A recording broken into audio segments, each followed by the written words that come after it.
Let's make some easy ATCs. You're going to start with a deck of cards and you will lightly sand the face of your card. We want to do that to create some tooth. And tooth just means that we rough up the surface enough for whatever we put on there to have a place to hold on to. So grab some book pages, add those to your card. Don't cover up the numbers because we want to be able to see that it's still a card. Now use a non-porous surface, add some paints to it, spritz with water, and then take some scrap porous paper and gently press into the wet paint, and you make a really cool effect. Repeat this as often as you want until you're satisfied with it. I use strips of watercolor paper, but you can use whatever you have on hand. You can also add a little bit more water to create more of a translucent or watercolor effect. Put those aside and let them dry, or go ahead and blow dry them before you move on to the next steps.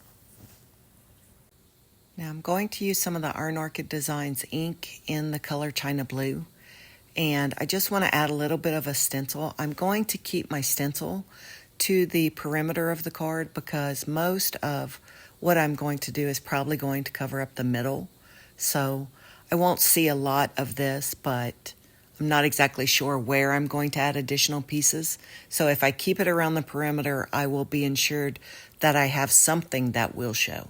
So the gist of this ATC design is to use a couple of pieces of scrap paper, and with the second piece, I'm just going to add a solid color. I want something that's going to contrast with the paint effect paper that I made earlier, and it will also give me a place to stencil or stamp on a little bit later. You decide how wide you want your strips to be and simply glue them down. I'm using the Pentart Express glue, but you can use most any glue. Trim off the excess once you're finished, gluing things down. At this point, I decide to stamp with the Iron Orchid Designs stamp Mercy House. There's some great graphic effects in here. I'm using more of the China Blue ink that I had out earlier, and it's a very subtle stamp. I didn't want something super intense. For the next steps, you decide what you want to do. It doesn't have to be a fussy cut image. It could be a 3D object like the flower here, or maybe you add an Iron Orchid Designs casting from the molds, or broken jewelry. So many possibilities. You decide. And now I'm just cutting off the excess. And from this point on, everything else is pretty intuitive. I saw that there was this little scrap of paper and I decided to try it there. That really gave me a spot for me to add a word. I didn't know what my word was going to be at this point, so I dug in my stash, found the word joy, and thought that's perfect for this image.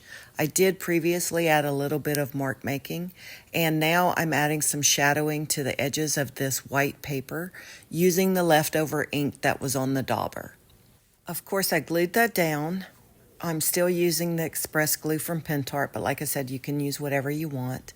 And I'm taking off the excess with just a little bit of a paper towel. One of the things that can really bring your cards together is adding that shadowing to the edges. Again, I'm using the dauber with the leftover ink. I'm not adding any more ink to it, but I'm changing the angle of the dauber and I'm putting more pressure on in some places, letting it be a little lighter in others, and that creates a different amount of shadow all the way around the card. As a note, the shadow is blue. It doesn't have to be brown or black.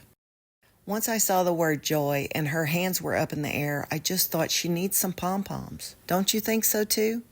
And one of the final things I did was add some more mark making. I always like to do that.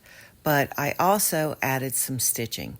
I wasn't able to record that because I have a brand new handheld sewing machine and I was playing around with it. The tension's not quite right, but I do love it. I'm definitely adding that to my crafting supplies. And don't forget to add your name and the materials you use to the back, so when you trade with another artist, they'll know where it came from. If you enjoyed this video, please subscribe and hit that like button. I would greatly appreciate it. I'm Jengi with Louisiana Creations. Thanks for watching.